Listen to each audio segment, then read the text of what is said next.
Hello, my name is Elisa Frik, and today I will talk about insights from research conducted together with my colleagues Julie Byrne and Serge Egelman. This work explores the contextual factors that affect information sharing decision-making processes based on our interviews with older adults.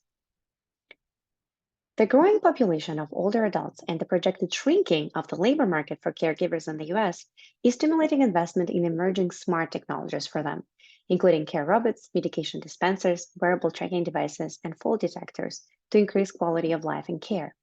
The successful use of those devices often relies on effective and collaborative exchange of information between the elderly users and family members, caregivers, medical staff, and other services. This requires paying particular attention to making information flows and risks transparent to all stakeholders. The global COVID pandemic uh, has turned even the less novel technologies like smartphones, tablets, and laptops into absolutely crucial tools for essential everyday needs, from communication and entertainment to remote health monitoring and food supply. But are older adults prepared for this rapid change? Are they ready to make informed decisions about their personal information? We know from prior research that older adults tend to overshare personal information, underestimate privacy risks, and overall have limited technical literacy and experience. On the other hand, some older adults are resistant to sharing their information. We were interested to understand why seniors share or overshare information in some cases and refuse to share in others. Despite empirical evidence that privacy decisions are context dependent, surprisingly, most existing privacy theories don't account for contextual variations in privacy preferences. And the few frameworks that do consider the context don't adequately capture its complexity and granularity. So, our research goal was to develop a more comprehensive understanding of the decision making process and what contextual factors affect it. We conducted semi-structured interviews with 46 English-speaking older adults between 65 and 95 years old. Overall, our sample is diverse in terms of income, health, and technology experience. The interviews explored participants' views on information collection, transmission, and sharing using traditional information communication technologies like smartphones, tablets, and computers, as well as emerging technologies such as smart speakers, wearable health trackers, and so on. Among other questions, we asked participants what information they expect and don't expect various devices to collect about them, whether they feel comfortable or uncomfortable with it, with whom they would be comfortable and uncomfortable sharing this information, and how this information can be used or misused. Let's look at the results. Overall, our participants had very elaborated views on sharing and very context-dependent preferences. In fact, the most common answers to our interview questions about willingness to share personal information were not yes or no, but it would depend on the circumstances, followed by detailed descriptions of scenarios that would drive their decisions. In contrast to the detailed descriptions, some participants used paradigm examples as shortcuts in expressing their sharing preferences, as if they're obvious and don't require explanation. For example, medical, financial information, and unique identifiers like social security number were often used as paradigm examples of sensitive data, doctors and family as paradigm examples of benevolent recipients, and strangers and hackers were paradigm examples of unfavorable recipients. Privacy researchers and practitioners often use these examples to identify what categories of information are most sensitive and should be protected, or to divide recipients into acceptable and unacceptable, for example, public posts versus posts for friends. However, we would like to warn against using paradigm examples so deterministically because it oversimplifies the preferences and ignores the context dependence. For example, in this quote on the slide, the participant begins by saying that he would only share medical data with people in healthcare. But then he quickly brings up an exception. He's not willing to share data with pharmaceutical companies that could use it to advertise medications to him. Using thematic analysis, we identified a set of contextual factors that affect the formation of both paradigm examples and nuanced individual preferences. We then developed a model organizing these elements into 7 categories or dimensions. The model flow can be thought of as follows.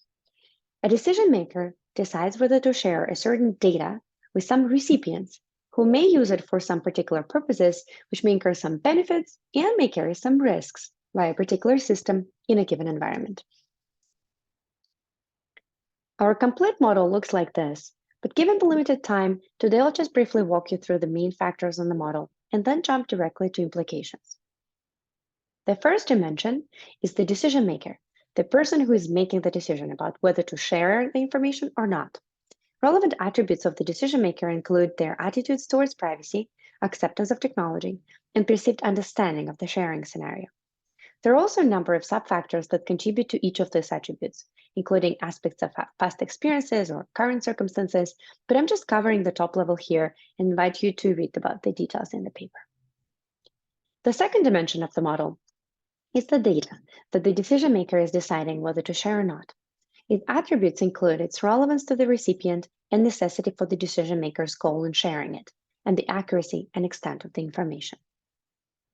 The attributes of the third dimension, the recipients of the information, include the decision maker's trust in the recipients, the degree of removal, such as primary, secondary, or third-party recipients, and finally, the recipient's potential reactions, for example, whether they might get upset. The next dimension, purposes and benefits, describes the decision maker's beliefs about the intentions behind the data sharing and benefits that such sharing may bring. Specifically, it's important for users who benefits from the information sharing and what is the likelihood and extent of these benefits. Information sharing may also impose some risks that typically negatively affect the decision to share. Similarly to benefits, risks are categorized by who negative consequences accrue to and their likelihood and potential severity. A system is any mechanism, such as device, service, platform, or other software that collects, transfers, stores, shares, and analyzes or otherwise manipulates the data. This dimension includes factors related to how a given system handles data, for example, data retention and connection to the internet, transparency and ability to control the data flows, users' prior experiences of using the system, costs, and whether humans are involved in analyzing the data. Finally, the environment includes exogenous contextual circumstances outside of the system that can affect decisions, such as sociocultural norms, news stories the decision maker may have heard, or what their opinions generally are.